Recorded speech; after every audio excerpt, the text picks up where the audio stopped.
Did you vote, and what's your opinions on Donald Trump, or Yeah, are you a big Kamala Harris supporter? absolutely not.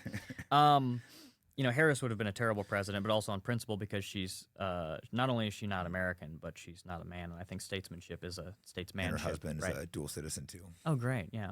But I didn't vote for Trump, and I don't support Trump. I support some of the things that Trump says, right? I think obviously deporting all the illegals, all those things. We'll see Things if he he does it. says, yeah. We'll see if he does it. We'll see. I'm not holding my breath. I doubt he will. Yeah. Yeah, I was supported Trump over Kamala, but I ended up not voting. I was going back and forth on it, Yeah. and then That's your right. I just couldn't put. Yeah, some people get mad at me, but I just I was like, you got to vote, you got to vote, you got to. People are pushing me to endorse him publicly and stuff, and it's just like, well, it's like, no, I'm just not. I just don't feel like I can put my name behind him right now. Yeah. It's He funny, just sold out too much to another little country. People will tell you vote your conscience and then get mad at you when you do that, which is also a lot of times not to vote. Yeah, my conscience was not to vote this election. Exactly. I think Trump is deeply flawed, but I think there's Trump the man, there's Trump the symbol, and then everybody has their own little Trump in their head that kind of reflects their own biases. He's kind of an interesting character in that regard. But he represents a larger culture, which I think is very interesting. I think what he's done to broaden the political landscape is very important, but at the same time, not nearly enough. His enslavement to Zionist interests is incredibly worrying, and it undermines almost everything he says otherwise that might be considered patriotic. And I understand, people say, oh, well, you have to make concessions in politics. You have to make these kind of compromises. You can say that, but I don't. Yeah, I don't either. And that was where I just I couldn't do it. It was too over the top. I was also really upset when he shut the country down for COVID. People try to say he didn't. They're like, no, he let the states decide, but that's not true. He was shaming the states. I think Georgia opened first, and he was shaming them, and he was shaming Sweden for not locking down. So if we didn't know better at the time, but I knew better. So why should I not expect my president to be as smart as me? Exactly. It's about representation, and not just domestically, but abroad. Our president is supposed to be the best man in America to lead the country. Is Trump that? Not necessarily. I mean, he has a very interesting and charismatic story, which I think is why he won the election so strongly. But at the same time, this is the thing. The conservative, patriotic voter base, whatever, and many conservatives are not patriots, and I'll say that very plainly. But too easily fooled, too uneducated on what really matters.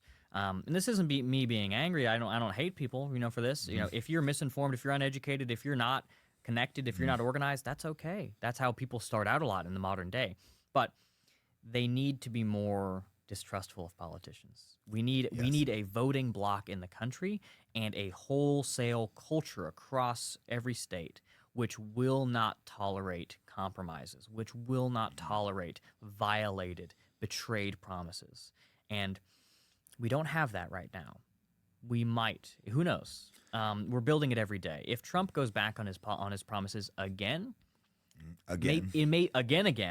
maybe it will go a long way towards that. But I think you have a nationalist culture, and even so, you can say it's a good thing, and I don't think it's wrong to say it's a good thing that the candidate who said he wanted to deport the most illegal immigrants won, which says that millions of people. It's a very common, regular thing to say in America. It's been validated by democracy, you could say, that immigration has failed. The immigration policy in the country has failed to benefit the country. And it has the mandate of democracy, for whatever that's worth, to stop it. And if Trump doesn't do it, then maybe somebody else can claim that mandate and actually do it. One way or another, things are going to have to change. Yeah, I really hope we're both wrong about Trump, but I don't think we are. Sure. I hope you want to be wrong too, right? This is a case where I hate being wrong overall, but I really want to be wrong about Trump. But I'm really wrong. My instincts are usually correct. No, I hope he fulfills all of his promises except those to Israel. Yeah, right, exactly. Don't quote me on that. There may be some others I'm not thinking of.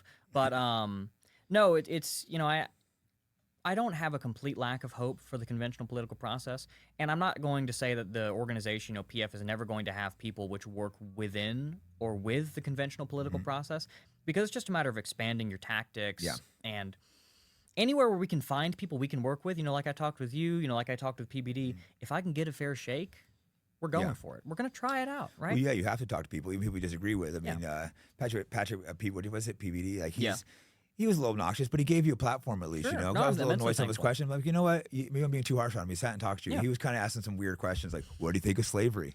Have you read Mein Kampf? And you're like, no. And he's like, you haven't? And it's like, you just said no. Why? Like, it's like, and if you had read Mein Kampf, why not read that? And the Communist Manifesto, you should read all things. It was just kind of about slavery. It was a little weird. Yeah. No, it's incredible. But hey, good questions, tough questions. That was a very good interview, and this is another really great interview. But you know, it's just about, again, free speech, masculine virtue, you know, and I have nothing to hide.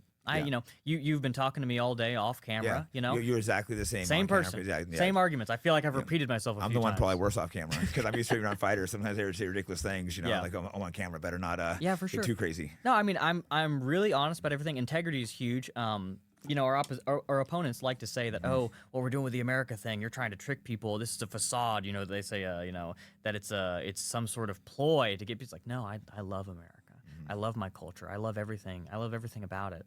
You know, good, bad, it's my country. You know, and you know, when it comes down to it, integrity is a huge value in politics, and it stands out. Integrity should be everything, and they don't have it in politics. Exactly. Integrity is everything to me. Keeping your word, you know, like I had people trying to talk me out of the David Duke, and I'm like, I already told him I was going to do it. I can't like take my word back. My word's the only thing I have. I can't call him and be like, I changed my mind because I was a coward. Yeah, if you practice what you preach, you know, like with PBD, it's like, you know, it can be a bit intimidating, but I have nothing to hide. You know, I have no risk of secretly saying, you know, my real opinions. That's what I believe. That's who I am. You know, I'll go into a tough conversation if, you know, and I think he gave me a fair shake, right? Yeah, he had you on, so that was that was respectable. You know, and it's about integrity, and if you truly believe, if you practice what you preach, you got no worries. Yeah, his stances on Israel was a little ridiculous, so I don't really understand why he was so over the top with the Israel thing. It's like, what are you talking about? Like, well, what if they? You're like, I want to see the Middle East. Like, what if they start bombing a city in Israel? Like, I don't care. No, I don't think, and you know, I won't claim to speak for the Muslim insurgents anywhere in the Middle East. I don't think I really can do that. But I think they probably have more of an issue with Jews than Christians. But of course, I am also opposed to any persecution of Christians.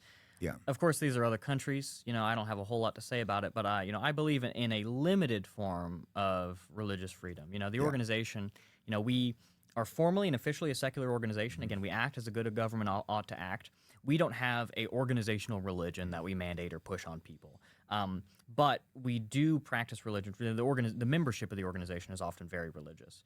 And we have people who practice Christianity. We have people who practice other traditional European faiths like paganism and things like that. No Islam. No Islam, no Judaism, no Hinduism, no Taoism, Buddhism, whatever. Because when you look back at the founders, and again, when even the Supreme Court is evaluating what's constitutional and not, they don't just look at the words. They look at, well, what did these guys think when they wrote it? Yeah. What else did they say and do? And when you look at the founding fathers, you know, religious liberty was something which was born out of what, you know, we're looking back to the 1700s, but they were looking back to the 1400s, right?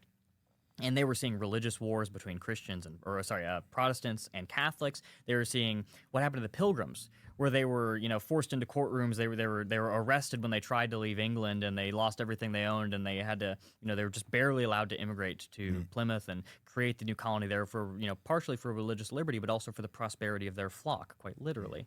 You know, they saw that, and even in the early colonies, there was a lot of debates between various sects of Christianity, and also those who just weren't particularly religious. You know, some founding fathers like Jefferson and Franklin can be argued that they were just culturally Christian, or maybe they were deists or something. But you know, the original religious liberty in the country was meant to encompass a society which had various types of Christians and people who were not Christian. But it never really accounted for any large quantity of Muslims or Hindus or Jews or anything, because that was never an effective force. And you know, obviously, lots of blacks, you know, were here for even the pre-revolutionary days, but there wasn't a single black signer of the Declaration. There wasn't a single black ratifier of the Constitution. You know, and again, they've been here. I understand that, but when you're arguing about what's American, you know, you argue about what has written the story of America. You know, literally what pens have written it, and there's a huge cultural distinction there. Does it mean somebody's worse? Does it mean somebody's better? It just means they're different. Yeah, no, personally, I've spent a lot of time in the Middle East, and they get along really good with Muslims, but I don't think we should flood them into America. No. And personally, I wouldn't have an organization without Muslims, but each organization, I think you have a right to do whatever you want, and you shouldn't be attacked for it. And that's what I don't understand. It's like all the hate you get, and you haven't said anything hateful. How many specifically, ethnically, you know, specific groups are there in the country for everybody, right? There's Hindu-specific Asian groups, there's Muslims, black groups. Jews. Everything. A lot of Jewish groups. Yeah, like Congress. But everything, everyone. But then when you have one group, and especially with charity, there's plenty of black charities out there that only go into black communities, right? Who is out there saying, hey, you know what, you got to go into the suburbs and talk to white folks? That's true. There's a lot of charities that are only for black people, only for Jewish people. So why shouldn't we have them for that? Exactly. Even if I personally want to be part of it, there's no reason why we shouldn't be. I mean, maybe we should do more of that actually, because we're the ones getting left out. Yeah, and it just sets an example that you can take your own side. That's a huge thing when the country is so internationalized. Everybody's talking about and this is the same thing with the foreign wars. Everybody's arguing over Israel, Palestine, Russia, Ukraine, China, whatever, right? But at the end of the day, as Americans, when we have all these foreigners in our country, we don't just import their bodies. We import their religions. We import their vices, their biases, their grudges, right?